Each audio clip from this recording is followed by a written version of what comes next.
Selamat datang di kasus korupsi Indonesia. Saat ini Indonesia menempati peringkat 99 dari 180 dengan skor 37. Wah, kalau dilihat-lihat cukup bawah ya. Kalau dilihat dari grafik Corruption Perception Index, Indonesia mengalami kenaikan pada tahun 2012 dengan skor 32 hingga 2019 dengan skor 40. Tetapi pada tahun 2019 hingga dengan 2024 mengalami penurunan hingga sampai saat ini dengan skor 37. Wah, kok bisa ya? Sebenarnya banyak faktornya. Salah satunya adalah pada saat itu Komisi Pemberantasan Korupsi atau KPK dianggap sangat kuat, aktif, dan independen, sehingga banyak kasus-kasus korupsi yang terbongkar. Kemudian ada juga reformasi birokrasi, di mana adanya transparansi anggaran dalam pemerintahan. Dan yang paling penting adanya dukungan politik, komitmen pemerintah dalam memberantas kasus korupsi itu.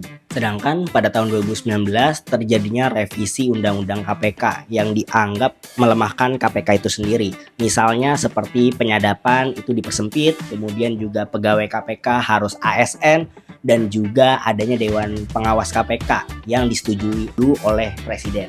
Kemudian dianggap KPK itu tidak sekuat dulu. Independensinya hilang akibat revisi Undang-Undang KPK itu sendiri. Peningkatan kasus korupsi juga semakin besar, mulai dari politik uang, kemudian juga korupsi di pilkada, dan lain sebagainya. Emangnya seberpengaruh itu ya revisi Undang-Undang KPK pada tahun 2019? Puncaknya pada tahun 2023, Ketua KPK itu sendiri, Firly Bahuri, terindikasi kasus pemerasan terhadap tersangka korupsi mantan Menteri Pertanian Syahrul Yassin Limpo. Wah, plot twist banget ya. Kenapa indeks persepsi korupsi kadang-kadang naik, kadang-kadang turun? Sebenarnya banyak sekali ya faktornya. Salah satunya adalah bukan hanya sekedar jumlah kasus korupsi yang banyak di suatu negara, tetapi faktor-faktor yang mempengaruhi persepsi publik juga sangat berperan. Yang pertama adalah penegakan hukum. Adanya pelemahan lembaga independen seperti KPK, kemudian juga tidak adanya konsistensi dan pengaruh yang tegas dari kejaksaan, kemudian juga dari kepolisian, itu sangat berpengaruh terhadap IPK dari suatu negara. Pengaruh sosial juga sangat berperan terkait dengan naik turunnya IPK di suatu negara. Salah satunya adalah perlu adanya budaya kesadaran anti korupsi.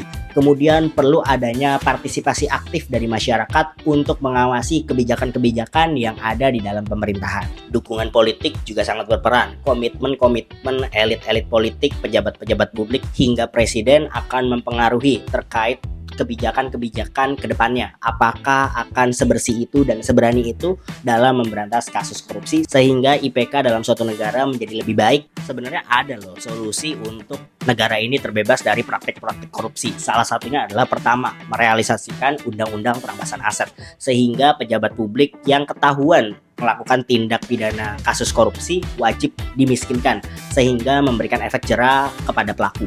Kemudian yang kedua, perlu adanya pengembalian independensi dari lembaga KPK itu sendiri sehingga lembaga KPK bisa lebih leluasa dalam memberantas kasus korupsi.